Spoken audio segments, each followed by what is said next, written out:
Hello, folks. It is Tuesday, and that means WWE Good and Bad here on the channel. And after last week, folks, I know it was a rough one. I may have been a little too rough on the show, but things like that need to be said. They can't be allowed to operate unchecked without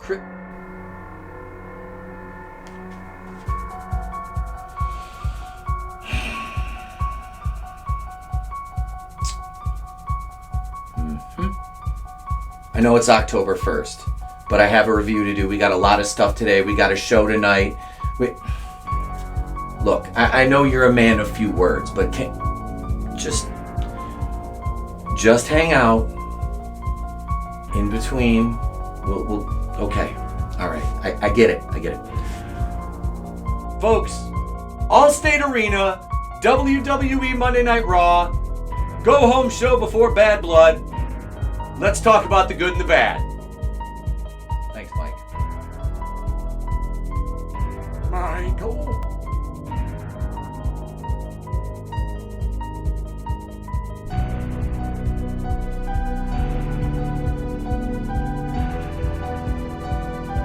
Let's start out the night with the new Intercontinental Champion, Jey Uso, as he makes his way through the arena, and we see these two kids here who are completely out of rhythm with the yeet.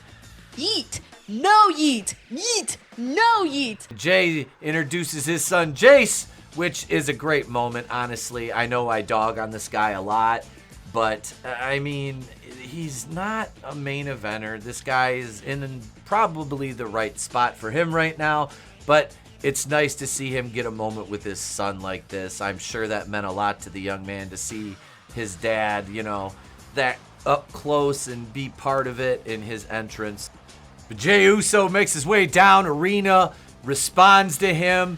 Breaker and him cut the promo in the ring. Braun kind of puts him over. They shake hands. As Braun's leaving, Jey tells him, "Hey, Us, there's some dogs in the house tonight."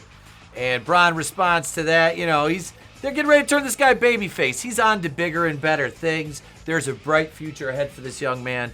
I just don't like seeing them build somebody up and yet put people over on him clean. But I'm willing to give Braun the benefit of the doubt because I want to see this kid succeed because of the pedigree and how much of a fan I was of his dad and his uncle. As I stated before, this segment had great qualities. It was wholesome. We got a babyface turn for Braun Breaker. This one is a point to the good. Segment number 2, two munchkins. Xavier Woods, who usually does his best work in 2-on-1 situations, I thought. Oh, shit. Here we go again. Versus Rey Mysterio, who I couldn't care less about. Woods right here rips Mysterio's mask off after Rey unclasped the back of it, and he protects his face like the luchadors do. Woods rolls him up and gets the W, and yeah, I didn't realize these two guys were the same size, really. That's why I said they're both little midgets. I had no idea. No, I don't care about Xavier Woods. I don't care about the New Day. I never have. I liked Kofi Kingston, but and Rey Mysterio's another one. I never bought the hype. I never was a fan. I respect the work, but I just don't give a shit about Rey Mysterio, and I never have. I'm more of a fan of Dominic than I am Rey. Let that sink in. So, folks, after that warm, fuzzy opening, this segment gets a fucking point to the bad.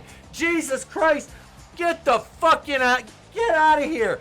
Nobody cares about Rey Mysterio anymore. Nobody gives a shit about Xavier Woods except Brad Maddox and Paige when they have their return match. This is a point to the bad. Fuck off, segment. Fuck your own face! Speaking of segments that really don't matter, that have no impact on the TV product, and that are a very good argument for limiting the amount of time that the women's matches get dedicated to on weekly television, this is it. You want to hear crickets during a match, this is it. Lyra Valkyrie versus Zoe Stark. So Nepo Valkyrie rolls up. Zoe, but can't hold her. Sonya Deville hits Lyra with a knee. Zoe hits the Z360, scores the pinfall, gets to heal up for the camera a little bit. You know, yada, yada, yada. I should marry Etep. Yada, yada, yada. Sonya Deville taken out by the unbelievable... I don't know which one she is, but the little one gets choked out by Shayna Baszler and then somehow fucking whips her over. The small, unathletic girls take over. This piece was 16 seconds. The heels had to wait for them to hit that stupid fucking move called the keg stand. Shayna Baszler sells outside, looking like her normal pissed off self. Nobody cares about Pure Fusion Collective.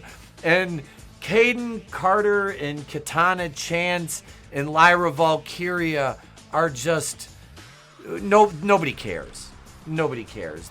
These ladies aren't drawing a dime, and like I said, they're a good reason to keep the women off TV because they're not drawing money. This is a bathroom break match at best.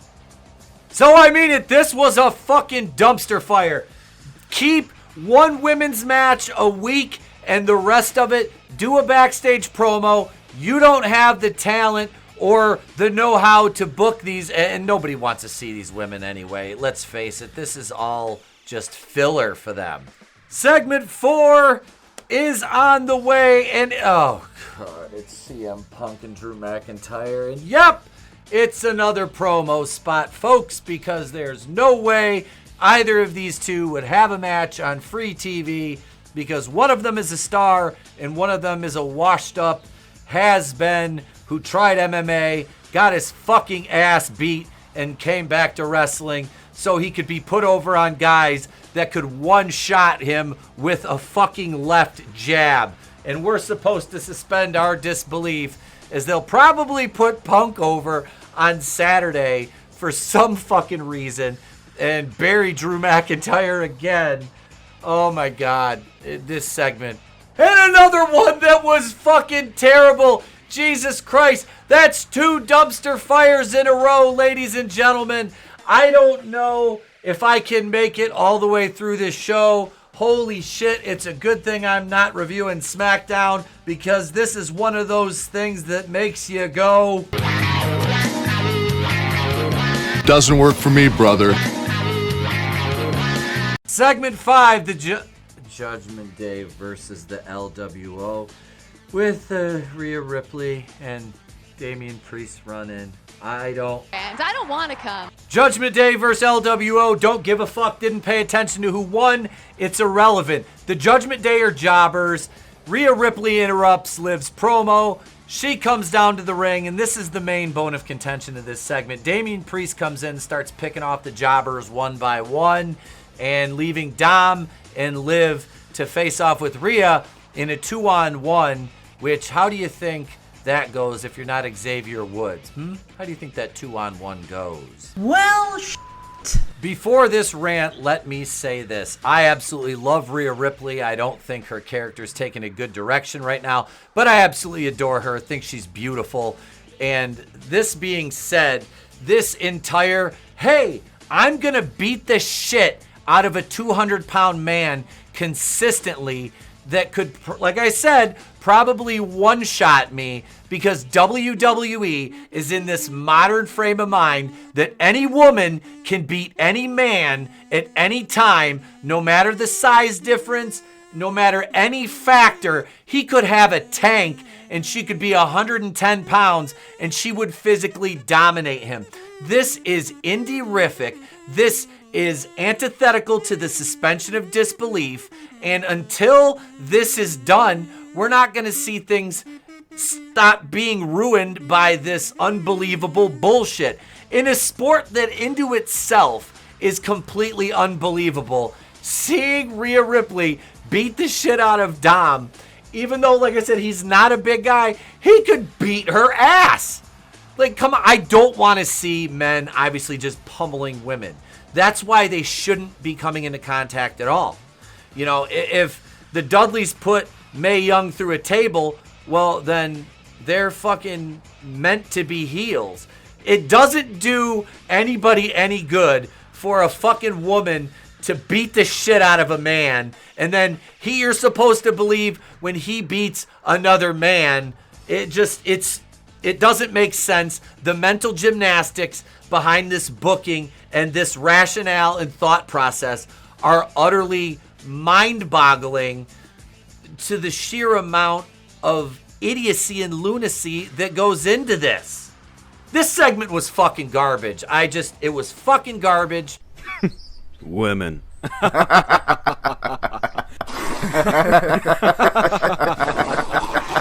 I don't want to come.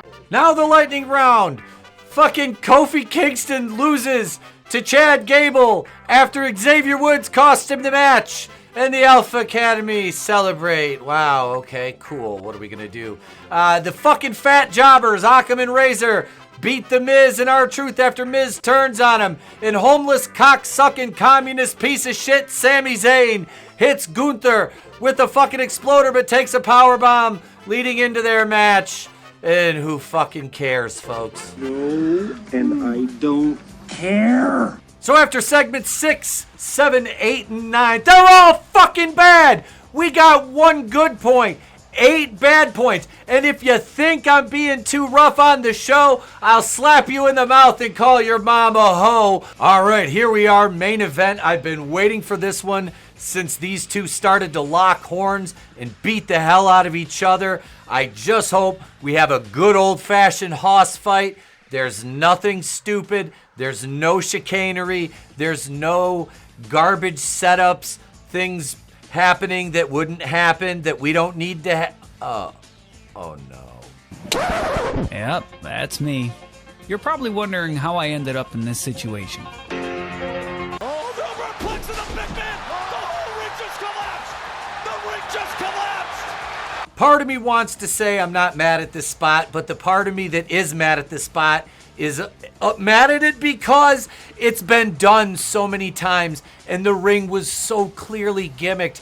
You have a hoss fight. You have 2 of the biggest guys in the company. You don't need gimmicks. You don't. Maybe a chair or something like that, but you don't need the ring to collapse.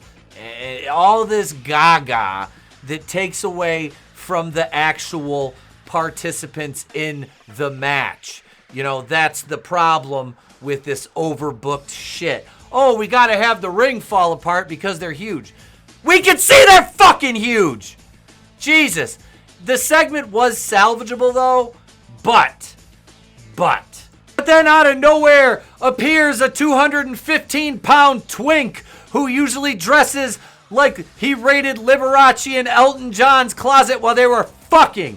Seth freaking Rollins comes back and takes out Bronson Reed, and the 385-pound monster needs the help of this little effeminate weirdo to pick up a victory in this last monster standing match, which it could have been good. They had everything they needed, and now you're going to put this massive guy, Bronson Reed, in a program he can't possibly be victorious in, can't possibly come out on top in, and you're just going to basically bury him to prop up Seth Rollins, who will undoubtedly wrestle 2 matches, get injured again, be out for 6-7 months, and then we'll be left with what? Where we started all over again. And this is why you don't book like this, folks. It's absolutely, utterly ridiculous. Segment 10 was a massive fucking fail. It adds 2 points to the bad. Ladies and gentlemen, we've got a final score of 1 good, 10 bad.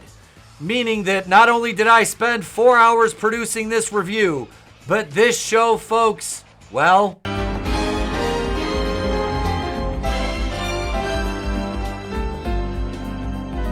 it stinks.